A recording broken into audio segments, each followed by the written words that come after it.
There's something emotionally strange about realizing that you can't fully return to an older version of yourself, even if part of you still wants to. Sometimes growth doesn't feel dramatic or empowering. Sometimes it just feels odd and unfamiliar. This reading is for people who are somewhere between versions of themselves, where an old identity is fading, but the next version hasn't fully settled yet.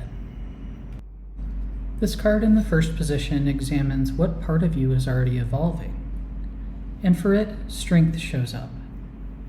Let's look at the symbolism here. In this card, a woman sits peacefully with her lion companion watching over her. Her eyes are closed, so she's not worried about her safety. She's confident that she's safe with this lion. What strength is showing us here is a balance of our humanity and our animal passions. The woman has the lion under control. She's not concerned about it.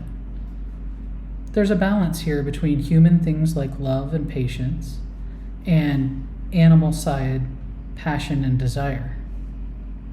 When this card shows up, it's telling us that the part of you that's already evolving is the part where we rule over those passions and desires. They don't rule over us. The card in the next position shows us what identity or role is fading from your life. This is what is going away as you're evolving. And what shows up here is the King of Cups. Let's look at how he is. He's gazing forward, but looking a little introspective.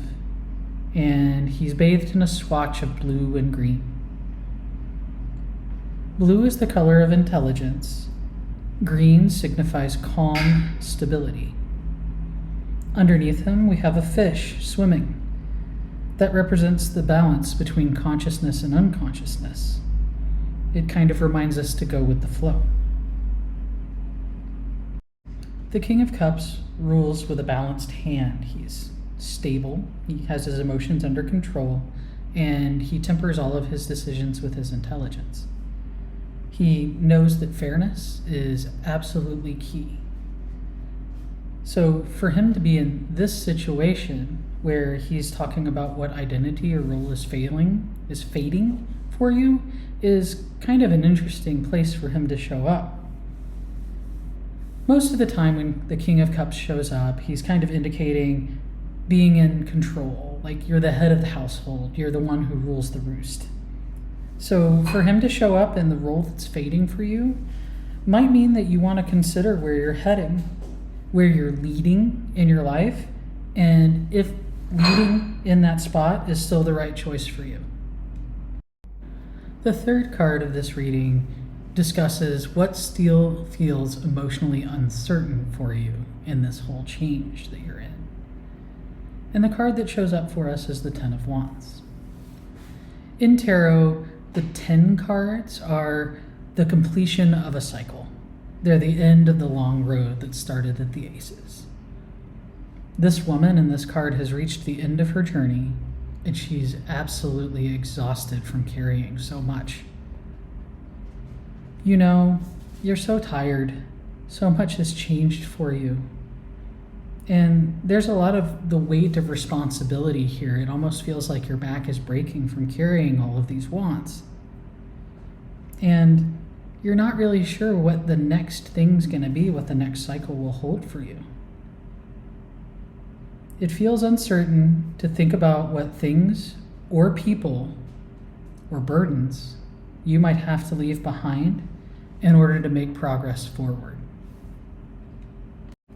The final card in the spread is looking at what the new version of you really needs, and to have the moon here is a really interesting turn of events for you. When we think of the moon culturally, it's what's shedding light in the middle of the dark night. The moon shines the way, at least if the night's clear, right? Here on this card, you can see lots of symbols of duality, choices. You have the dog and the wolf, our wild nature versus tame.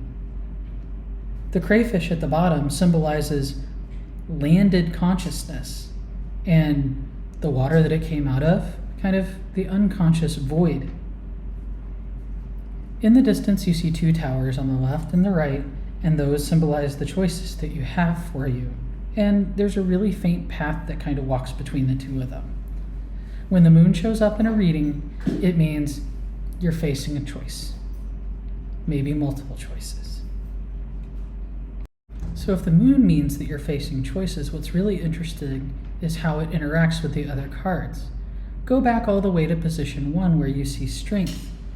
When the moon pairs with strength, this means you actually have the answers that you need in order to make the right choice. You need to trust yourself and your own inner strength in this case. The new version of you needs to dig deep and trust yourself to make the right choice. But it is there. You already know what it is. So if we zoom back out and look at this reading as a whole, let's kind of summarize how it went. The part of you that's already evolving is that balance between what you want, your desires, and the human side of you that values things like love and patience, the virtuous things about being human. So that part's already evolving, kind of that balance between those two.